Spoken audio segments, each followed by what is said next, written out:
Welcome to Happy Hour. I'm Henry, and tonight I'll be doing the Joker spoiler review. Right off the bat, we're introduced to Arthur Fleck.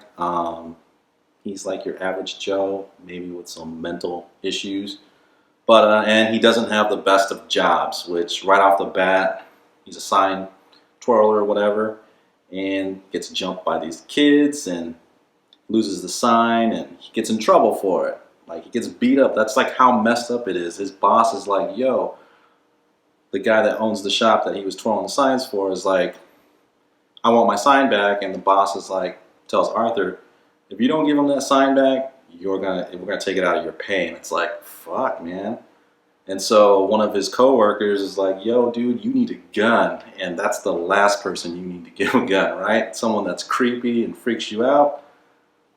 And Arthur's like, I don't want it, but the guy hands it to him and he takes it. And his next gig is a children's hospital. And he's singing nursery rhymes and you're like, oh man, something bad's gonna happen. You already feel it, right? Gun pops out. Me and the selected few in the theater were cracking up laughing. A lot of people were pretty serious, like, oh shit. Yeah, we were like, dude. And then Arthur loses his job. So it's like, he doesn't just turn into the Joker. You're getting this feel of like everything's just falling apart slowly. And he goes on the subway. And you're like, dude, these three drunk guys, they're just like harassing this girl. And you're like, he's laughing. And it's like chronic, like it's a condition.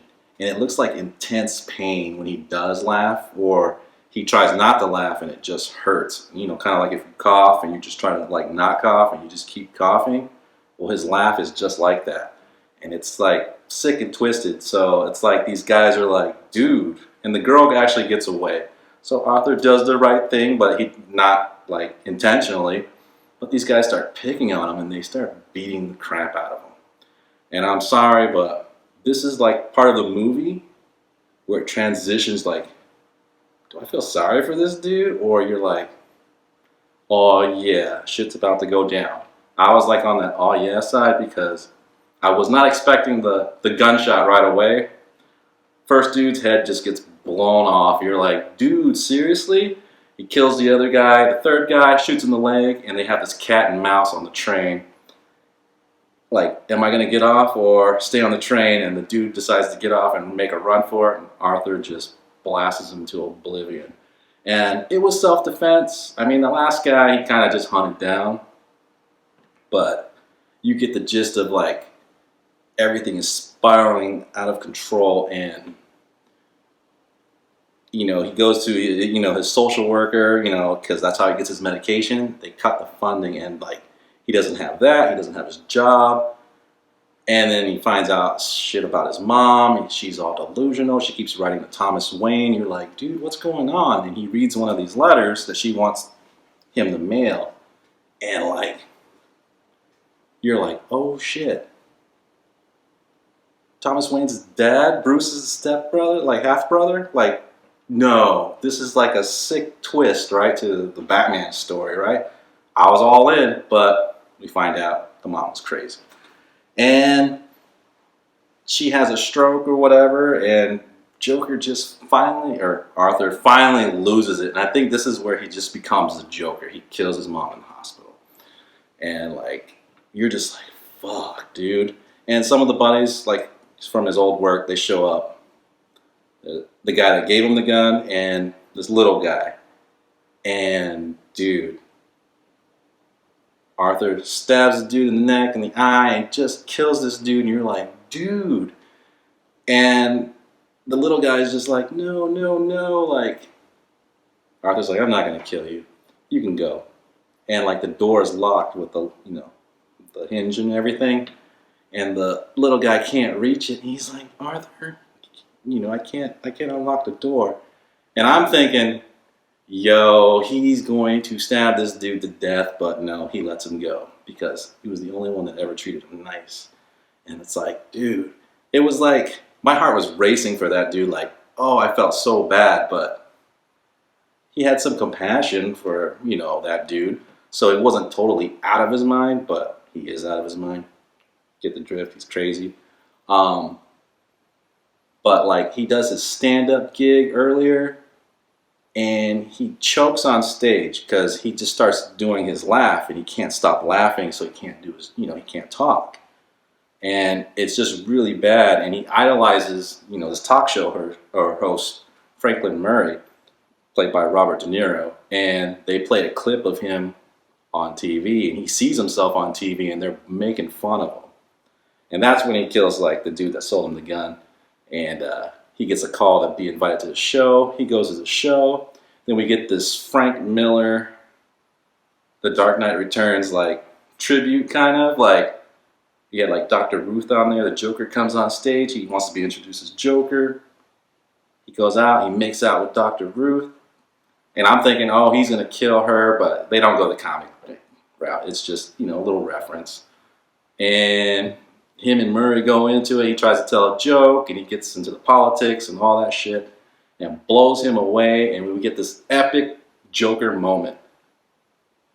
He just walks up to the camera, and he just sticks his face, your selfie, right? And bam, that's it. They haul him off. He gets arrested, and there's riots and everything in the city because of politics, the rich, poor.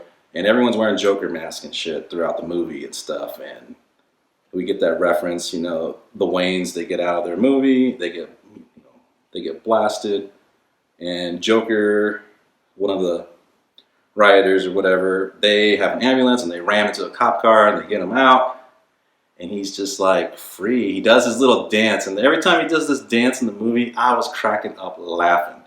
And he ends up getting caught, and he's in an institution or whatever with a social, with a therapist. And at the end, he kills her. You see, his, blood on the floor and everything. And he's running from the doctors or security or whatever, back and forth, like Tom and Jerry action. And I was just like, man, this movie was intense. I was just glued to the, I was just sucked in. And it's, for like not having a lot of action, I was like, yo, this was good. Because I'm all about like, action, fighting, anything, to do with like guns, bloods, guts, glory, whatever.